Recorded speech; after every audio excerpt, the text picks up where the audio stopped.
ஆண்டவரும் இரட்சகருமான இயேசு கிறிஸ்துவின்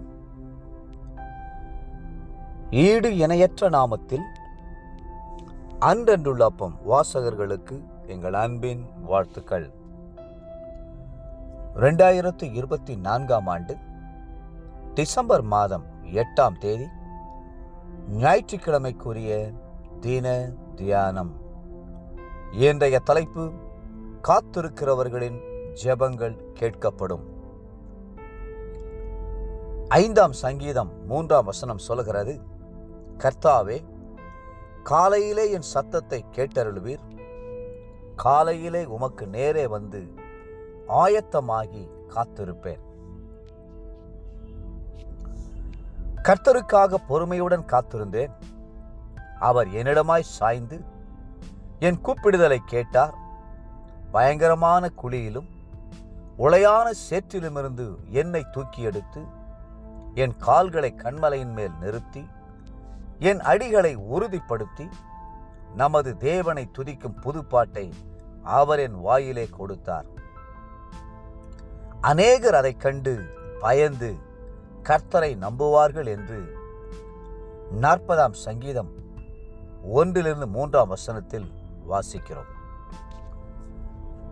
ஜெபத்திற்கு முன்பு ஆயத்தமாகி காத்திருக்க வேண்டியது அவசியம். ஜெபத்திற்கு பின்பு ஸ்தோத்தரித்து கர்த்தர் என்ன பேசுவாரோ என்று கேட்பதற்கு காத்திருக்க வேண்டியது அவசியம். பூமியிலே தேவனுடைய பிள்ளைகளுக்கு மிக இனிமையான, ஆறுதலான, மகிமையான நேரம் உண்டென்றால் அது அதிகாலை வேளையில் கர்த்தருடைய பாதத்தில் அமர்ந்து காத்திருக்கும் நேரம்தான். பரிசுத்தவான்கள் எல்லாரும் அதிகாலை வேளையில் எழுந்து கர்த்தருடைய சமூகத்தில் காத்திருந்து தேவ ஆசீர்வாதத்தை பெற்றுக்கொண்டார்கள். அதற்காகவே ஆபிரகாம் அதிகாலை வேளையில் எழுந்து கொண்டார். ஆதியாகமம் 19:27, ஆதியாகமம் 21:14, ஆதியாகமம் 22:3. யாக்கோபின் அனுபவமும் அதுதான். ஆதியாகமம் 28:18. மோசேயின் மேன்மைக்கு காரணமும் அதுதான்.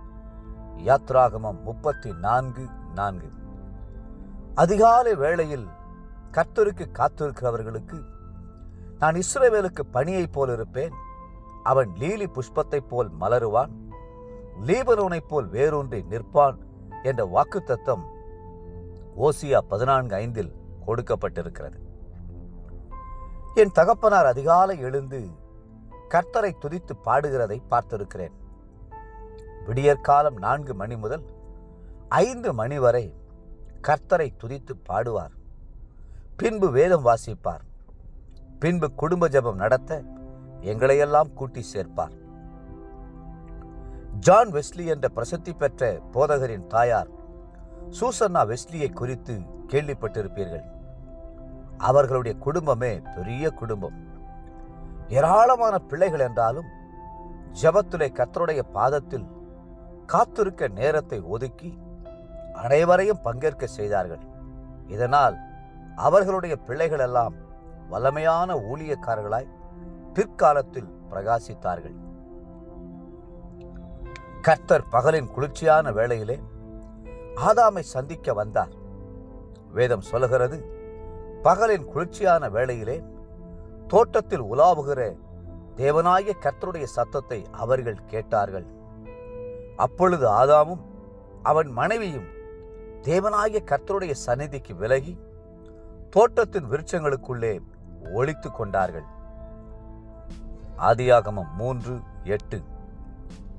ஒரு நாளில் மிக குளிர்ச்சியான வேளை அதிகாலை 3 மணியிலிருந்து 4 மணி வரைதான் என்று விஞ்ஞானிகள் கூறுகிறார்கள்.